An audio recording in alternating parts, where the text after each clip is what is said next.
Welcome, Steve. It's great to have you on the podcast. So, before we go further with the conversation, could you just introduce yourself to the audience? I'd be glad to, Olu. Thank you for having me on. I'm Steve Nesbit. I'm the president of LMNT Consulting here in Charlotte, North Carolina, and it's an honor to be asked to be on Titans of Nuclear with you. Um, just as a little background on me, I studied as a nuclear engineer and graduated with bachelor's and master's from University of Virginia in 1980 and 1982. Went to work for a large utility company in the Southeast, and until about a year ago, I struck out on my own. And now I've got a consulting firm, and I do work for clients in advanced reactors and spent fuel and nuclear nonproliferation. Okay. So, what got you into the nuclear industry to begin with?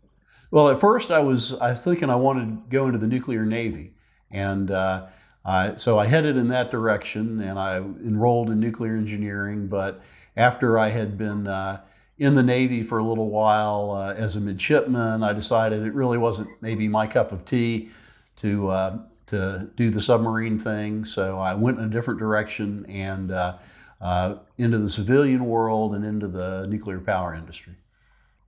Okay. So, a lot of years spent in the nuclear power industry, and your last role saw you as the former director for nuclear policy and support at Duke Energy. So, what was it like being at that role and being at such a huge utility company around the time that you were in? It was very interesting. Up until that point in my career, I had been doing technical jobs and uh, mostly around nuclear fuel and managerial jobs. And then I had this opportunity which came up to be the director of nuclear policy, which I thought would be interesting, and I was right. It was a bit of a change. I did a lot of interaction with industry groups and other folks involved more in the big picture of where is nuclear power going in the United States. And it was a very interesting time because I started this around 2009, and that was when we were still in what folks like to call the nuclear renaissance. Duke Energy, my employer at the time, had plans to build nuclear plants. A lot of other utilities did. Things were still sort of in an expansion mode, but they were starting to slow down a little bit. Signs of caution were coming out with respect to the economy slowing down and demand for electricity going down, and also the abundance of a supply of cheap natural gas. So then, of course, the Fukushima accident hit in 2011, and that was a big change to the industry and a blow to those folks who were looking toward expanding the role of nuclear power. And then I'd say most of the decade of the 2010s has been one of retrenchment, but I think it's gotten quite exciting again as there's a big push on now for new forms of nuclear power, small modular reactors, advanced reactors, non-electricity producing reactors, all these different technologies. It's quite exciting. And I think companies are waking up again to the promise that nuclear energy holds. Okay, so before we look to the future, let's go back a bit. So you saw the shift, as you mentioned, in how things were run. So just how drastic was it when it came from this signs of progress to just very slow progress it turned into? So what was it like in the industry around that time to really go through that? It wasn't, I would call it a sudden thing. It was a sort of a gradual evolution as I think at one time there were about 30 new reactor projects on the books in the United States, either applications that had been submitted to the Nuclear Regulatory Commission or announcements of applications. And the NRC was gearing up personnel wise to handle that. And vendor companies were working hard to get their products ready for the licensing process. And it was sort of a gradual slowdown, and you saw more and more projects get deferred and then ultimately canceled. But at the end of the day, I think by about 2013 or 2014, it was really, there were really only two nuclear projects left. The Summer project in South Carolina, which subsequently was canceled, and then the Vogel project, which is nearing completion in Georgia. Okay. So right now there is a resurgence for the nuclear energy, and I think part of that, or partly, it's due to the more awareness we have about climate change and the need for clean energy. So, did you see that in the later parts of your career, and right now as you're in consultancy, do you see that as something that people worry more about? And when they talk about nuclear, they try to include that, okay, this is something that is a cleaner form of energy compared to the alternatives. Yeah, I think climate change and concerns about climate change and reducing greenhouse gas emissions is obviously the big driver for the renewed interest in nuclear energy today. And I think the environmental community has actually been a little bit ahead of the utility community in this regard, because I think a number of environmental groups like Clean Air Task Force, like Third Way, have seen and recognized the value of nuclear energy, whereas utilities have been a little less reluctant to step in. But just today, the head of NEI licensing, Doug True, was speaking in front of the Nuclear Regulatory Commission. He remarked on how the attitude among utilities and power generators has changed pretty dramatically over the last year or two, as they look at the commitments they've made to reduce greenhouse gas emissions and recognize that nuclear energy has a unique ability to meet those commitments with dispatchable power. But yeah, that's the big driver right now. I think the other thing that I find really exciting about the industry today, maybe compared to what it was like 10 or 15 years ago, is the new energy from young folks and new technologies, people looking at nuclear in different ways with different approaches.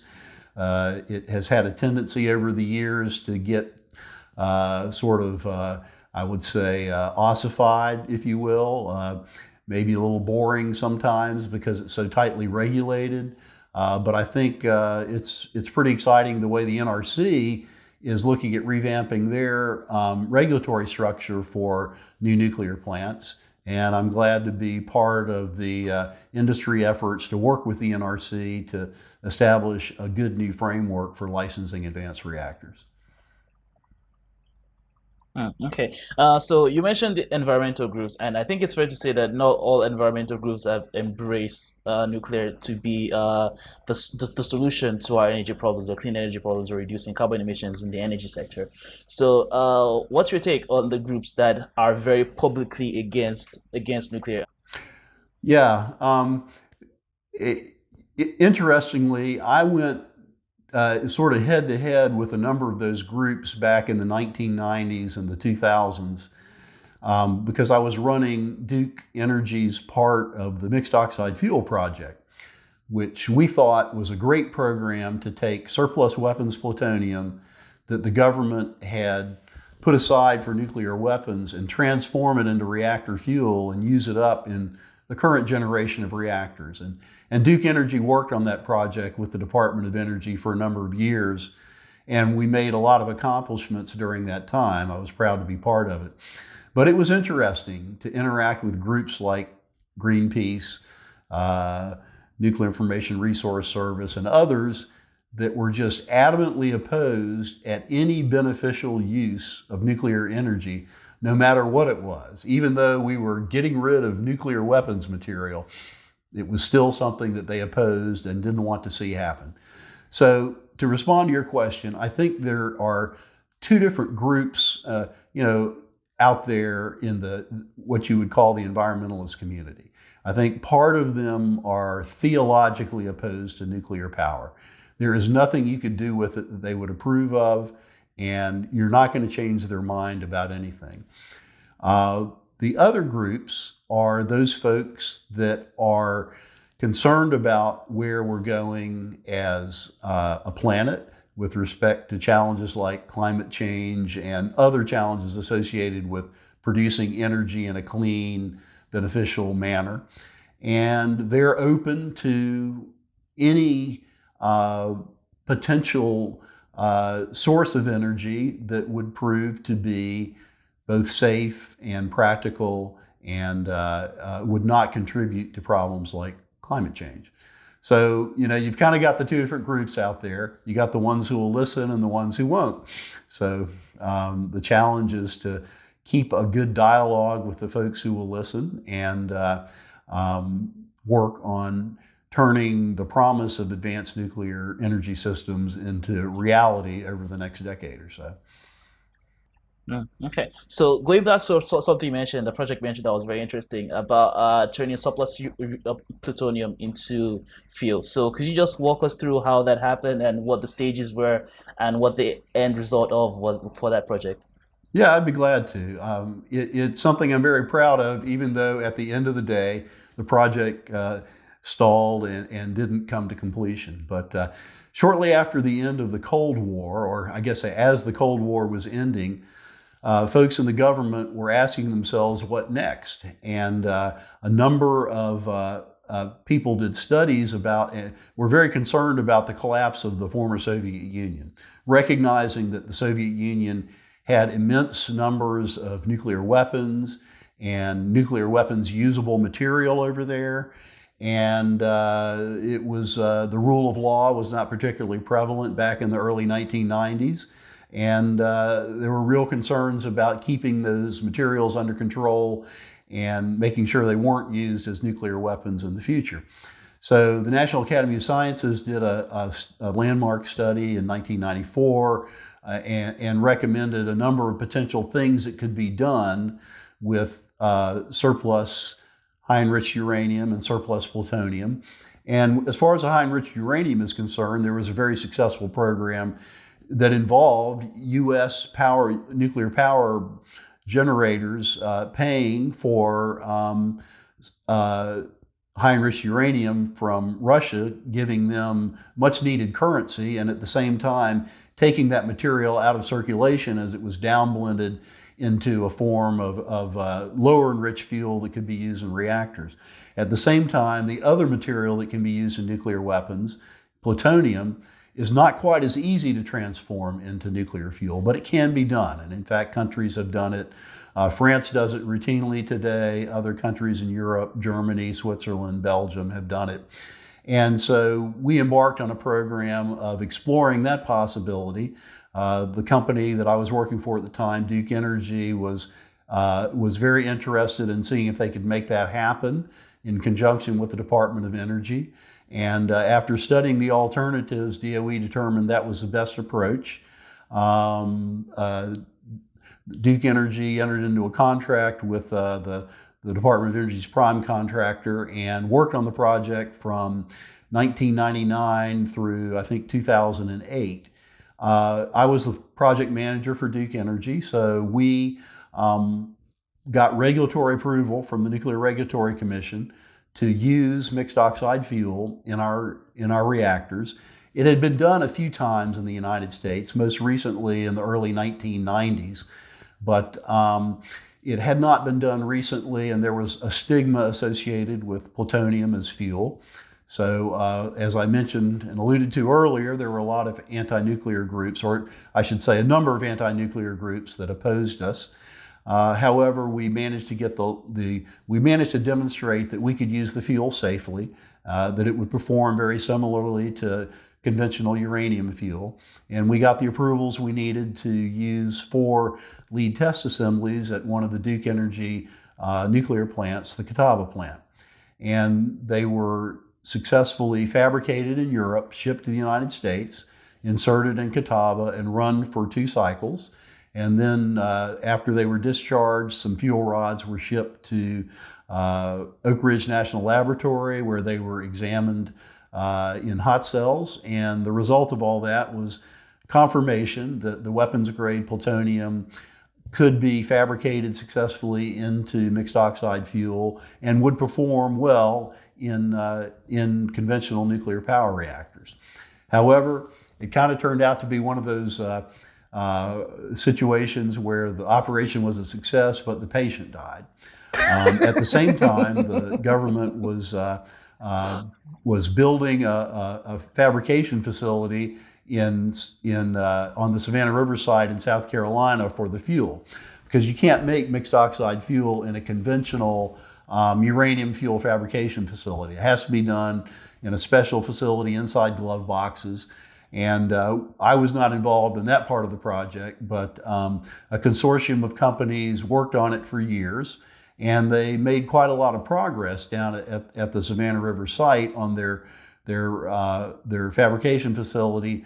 But the costs escalated, the schedule got delayed, and ultimately DOE decided that they were going to cancel the project and go about disposing of surplus weapons plutonium in a different manner. So that was very disappointing to people like me who had been involved with it. But we did use about 80 kilograms of surplus weapons plutonium at Catawba and transform that into a form that was no longer amenable for nuclear weapons use. So I take great pride in that accomplishment. Okay, so this is something that it's quite a regular theme. A project gets underway, it runs over budget, it takes too long, and then it shuts down. So just how many times did you see the cycle while you were with Duke? Well, that yeah. The very first DOE project I worked on for a subsidiary of the utility company I was working for, that was in 1990, new production reactor project, and that's exactly what happened. And then I worked for a while on the Yucca Mountain project. Okay, so that I actually worked out in Nevada for 3 years on the Yucca Mountain project, and that one staggered along for a few decades and then was ultimately terminated in 2010.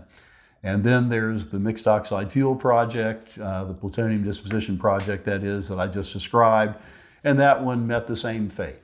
So I think that's a very cautionary tale, and that is that nuclear projects take a while, and they're expensive, and it is hard sometimes for policymakers to have the patience to see them through. And we have to be careful as we step into these things that we don't overpromise and underdeliver. Because when you do, Congress gets tired of writing checks, and the next thing you know, you're looking for the next project. Okay, so it's you see this very much as a social justice issue because we spoke earlier about climate change and we spoke about just how much of a need there will be for clean energy in the future. Development doesn't stop. We need the energy demand is going up. Just how much do you believe that nuclear is the long-term solution to the clean energy problems that we have? I think it's a big part of the long-term solution, Olu. I wouldn't say it is the holy grail, the panacea, the thing that's going to fix everything.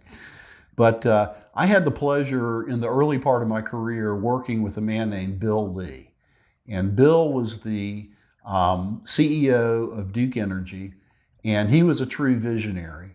And he looked at it this way, and I believe I endorse his vision, and I think it's very much true today.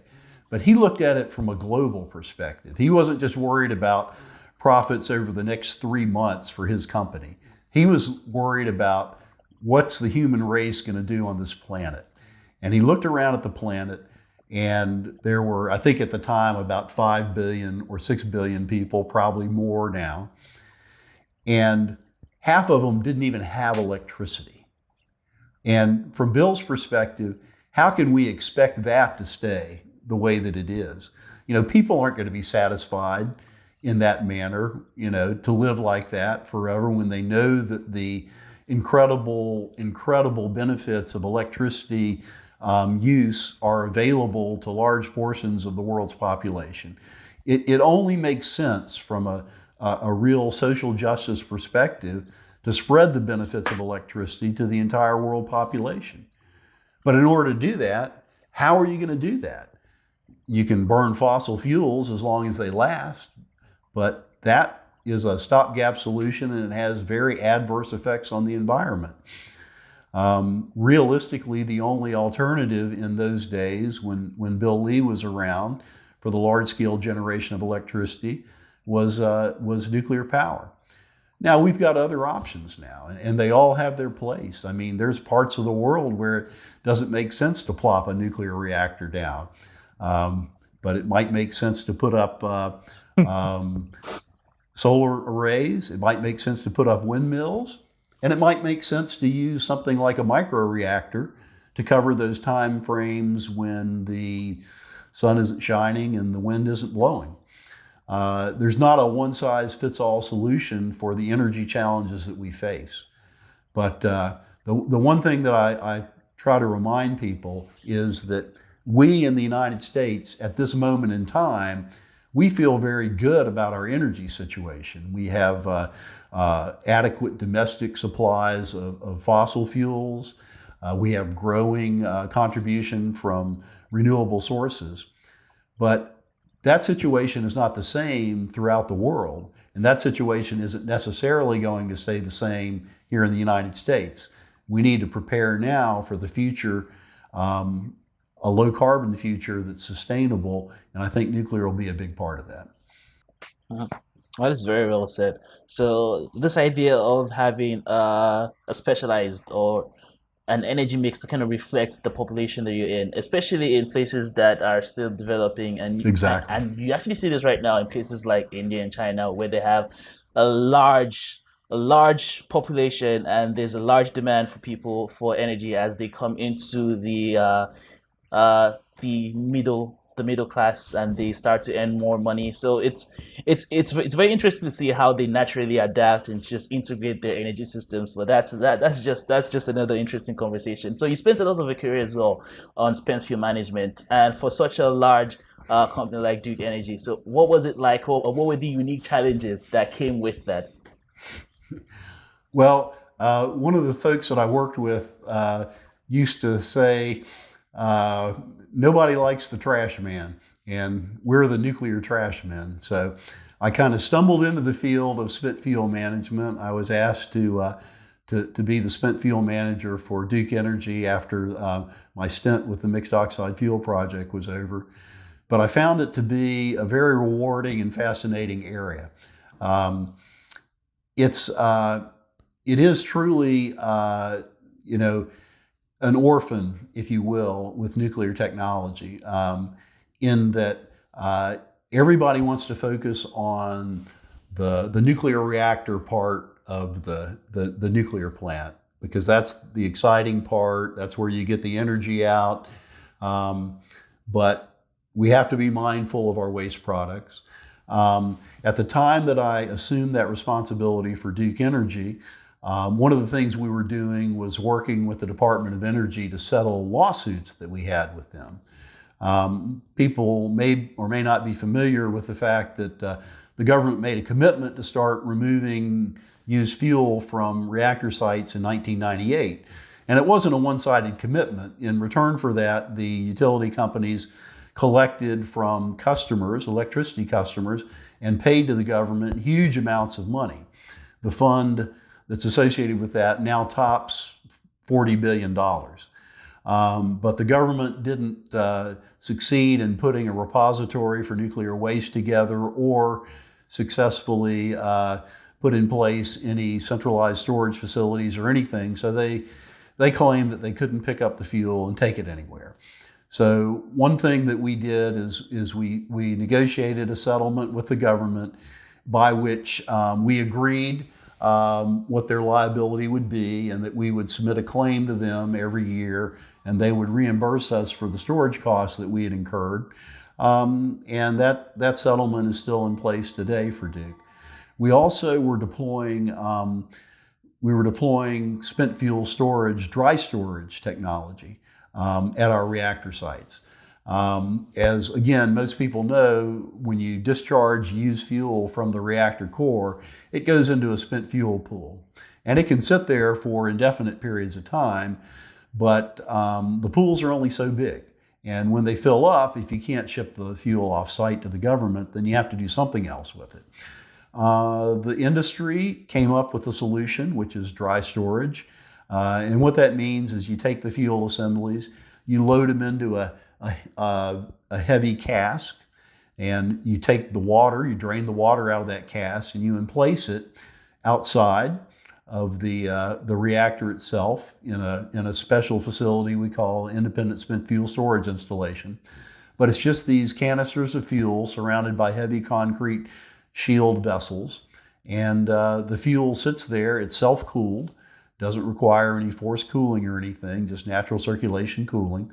It's inside welded steel containers. It's in an inert atmosphere. And it looks like the fuel can last dozens, possibly hundreds of years with no problem in that situation. So we put the Duke Energy plants now have spent fuel storage installations at every reactor except for one that they operate that has a very, very big spent fuel pool. So at the same time, another challenge that arose was the long-term nature of spent fuel storage, because we talked about how ultimately the expectation was the government would come and pick up spent fuel. But in 2010, the government canceled the Yucca Mountain project, which is where they were going to put the fuel, and they haven't put any alternative in place. So we had to look at storing our spent fuel for much, much longer periods of time. And we started doing a lot of research. John Kessler, from at that time with the Electric Power Research Institute, started up a collaborative group called Extended Storage Collaboration Project under the auspices of EPRI, but working with national labs, working with the Department of Energy, working in cooperation with the NRC, working with international partners, and that's been a huge success. And we've carried out a number of research programs that have confirmed the ability to safely store the fuel, like I said, for decades, if not centuries, and to manage the aging of the canisters that they're stored in and make sure that they maintain their integrity and things like that. So that's kind of a success story, but it's also a success story that you'd rather not have to have, because ultimately we need to collect all the spent fuel in one place and either reprocess it and get fissile material back out of it, or bury it in a geologic formation where it'll be able to just sit there and stably decay away. So that was a long answer to a short question. Okay. So this is going to be a very unfair question to ask you, because I realize it really can't be that simple. But how far away do you think the industry is to a long-term solution to fuel management and proper storage? Ooh. You know, there's a great nuclear scientist named Niels Bohr, a Danish scientist, who came up with the model of the atom that we all learned in elementary school. And Niels Bohr had a famous quote. He said this: "Predictions are difficult, particularly when they involve the future." So this one is very difficult. I will say that I was cautiously optimistic a few years ago that we were going to break through this log jam associated with used fuel and get a repository put in place, either at Yucca Mountain or somewhere else, and take care of the responsibility that we need to safely manage this material. I'm not as cautious, I'm not as optimistic today as I was a few years ago. It seems that the politics associated with nuclear waste are close to intractable, at least at the present time. But with that being said, if you take a broader look, as Bill Lee liked to do, look around the world, there are countries that are making real progress in managing their nuclear waste. The Finns have started work on their repository. They will probably be the first one to put a repository in operation in a couple of years. Sweden is getting close to getting their project finally underway. France is making good progress. Switzerland is making good progress. Canada is making good progress, although they have hiccups. And what I think is going to happen is that the United States will continue to flounder in this area for the next few years. The government will continue to pay close to $1 billion a year in damage claims to utility companies. And they're going to look around at these other countries as they start to have success and say, we have got to get this done. We've got to fix this. Now, how soon is that going to happen? 5 years, 10 years, maybe longer. I don't know. But sooner or later, something has got to give. Okay. So what is it regular like day to day for you now at LMNT Consulting? So what is it that takes up the bulk of your time and keeps you active? Well, that's a great question. Those folks who have done consulting work understand that you've got peaks and valleys, and I've got a couple of great projects I'm working on right now. One with EPRI on a topical report that they have submitted to the NRC, which is under review um, to qualify a new type of advanced reactor fuel called TRISO fuel. And I'm also working with Southern Company to on their licensing modernization project, or the next step of their licensing modernization work, and this is called TCAP, Technology Inclusive Content of Application Project, where we try to work with the NRC to get a good framework in place. And so that takes a large fraction of my time, and they're both very worthwhile and enjoyable projects to work on. But I also have other things that come up from time to time. And sort of my nuclear hobby, if you will, I do a lot of work for the American Nuclear Society. I'm on the American Nuclear Society Board of Directors and several committees that are the ANS has. I'm heading up the Nuclear Waste Policy Task Force that they have in place. And I'm even on the ballot to be the Vice President, President-elect. So I would say that that's probably the next biggest thing on my to-do list is all the various American Nuclear Society obligations. But I do feel like it's important that there be a Uh, strong and vibrant professional society for people like me, nuclear engineers, nuclear scientists, and things like that. And I think it has an important role to play. So I'm very supportive of that society. Mm. So earlier in the conversation, you mentioned about some new technologies and that. So what are you most excited about that you've heard or you see generating, maybe not technologically, maybe in terms of policy? So what really gets you excited or optimistic about what the future of the nuclear energy really has to bring? Even outside of the US, it might be something that's more of a global outlook on it. Yeah, there's a lot of different things. So I could give you a bunch of answers, but I'll just point to one. And that's the different applications that we can use nuclear technology on.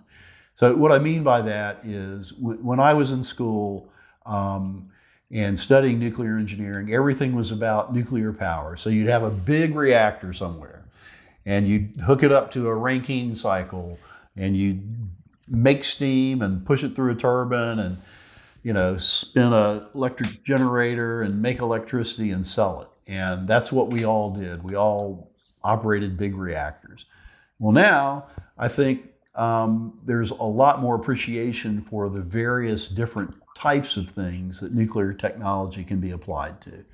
So even in the reactor world, things like hydrogen production, things like water for heating, things like very hot process steam for industrial applications. Because if you look at the challenges of decarbonization, clean air, climate change, it's not just important to decarbonize the electric generating sector, but other sectors of the economy, including transportation, including industrial production, things like that.